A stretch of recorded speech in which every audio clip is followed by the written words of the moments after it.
안녕하십니까. 이어서 경남 소식입니다. 통합 창원시 분리를 위한 주민투표 실시 건의안이 국회에서도 논란이 됐습니다. 새누리당 김성천 의원은 안전행정부를 상대로 한 질의에서 분리 찬반을 묻는 주민투표를 바로 실시하라고 요구했고, 이성호 안전행정부 차관은 관련법에 따라 검토하겠다고 답했습니다. 김성천 의원은 창원시의 재정 자립도가 통합 이후 21.1% 떨어져 전국 시군 가운데 하락 비율이 가장 높다고 밝혔습니다.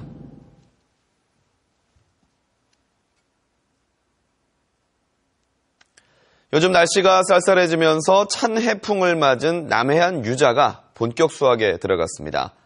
하지만 올해는 수확량이 평년의 절반 수준이어서 농가 소득도 크게 줄어들 것으로 보입니다. 김현준 기자의 보도입니다. 남해안 바닷가에 노랗게 익은 유자가 주렁주렁 열렸습니다.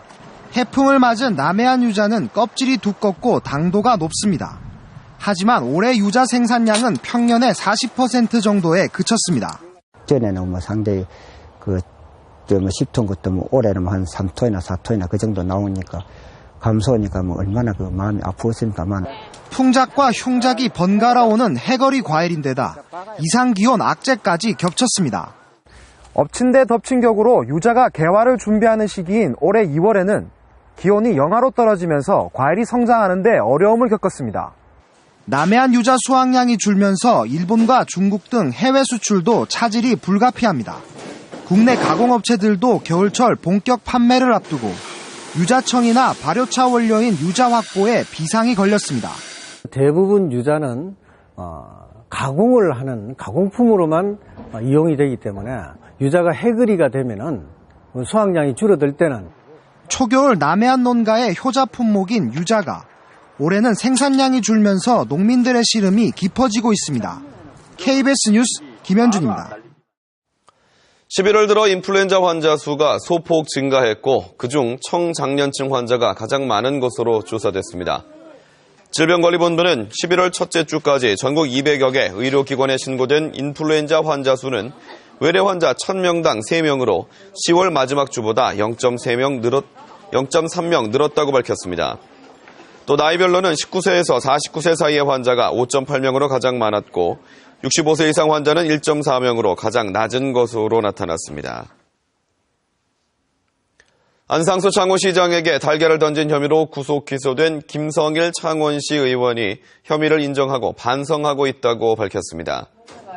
김성일 의원은 어제 창원지방법원에서 열린 공판 최후 진술에서 날달걀을 투척해 물의를 일으킨 점을 크게 반성하고 구금 생활하면서 사죄하는 의미로 108배를 올리고 있다며 앞으로 의회 폭력이 일어나지 않도록 다짐하고 지역 발전을 이뤄내겠다고 말했습니다.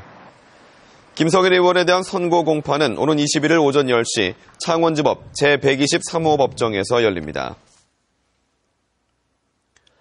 경남교육청은 오늘과 내일 창원 용호고등학교에서 2015학년도 대입 논술 캠프를 마련합니다.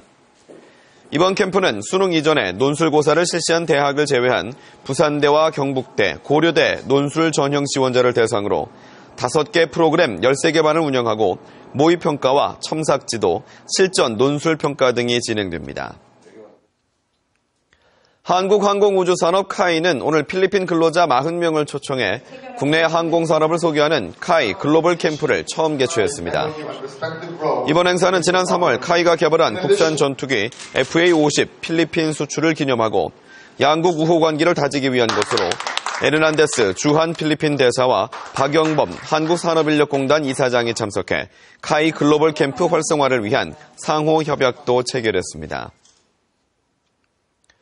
지난해 3월 임원 선출을 위해 치른 창원 컨트리클럽 주주총회가 정관과 법령을 위반했다며 법원이 주주총회를 취소한다는 판결을 내렸습니다.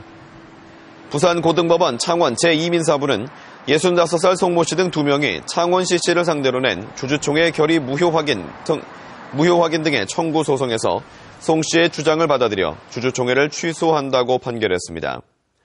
재판부는 상법에서 정관 변경은 주주총회 결의에 의하도록 정하고 있어 사전 투표기간 연장은 정관을 위반한 것이라고 밝혔습니다.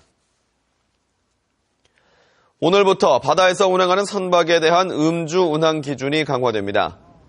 해양경찰은 해사안전법 시행령 개정에 따라 오늘부터 선박 음주운항 적발 기준이 현행 혈중 알코올 농도 0.05%에서 0.03%로 강화된다고 밝혔습니다.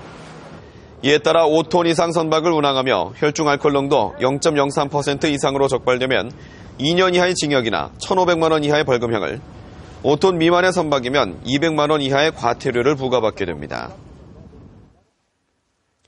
경남 도내 시설 재배 농경지에 칼슘과 마그네슘 등이 과다한 것으로 나타났습니다. 경상남도 농업기술원은 시설 재배 농경지의 토양을 분석한 결과 pH, 산성도는 적정 수준이지만 유기물 비료를 과다하게 사용해 칼슘과 마그네슘, 칼륨 등의 함량이 적정 수준을 초과했다고 밝혔습니다. 경남적 자동차 검사 사업장의 10% 이상에서 문제가 드러나 행정처분을 받았습니다. 경상남도가 올해 3분기까지 자동차 검사 정비 사업장 147곳을 확인한 결과 11%인 16곳이 검사기기 불량과 검사 결과 조치 오류, 검사 항목 누락 등으로 적발돼 업무 정지 등의 행정처분을 받았습니다. 경남 소식이었습니다.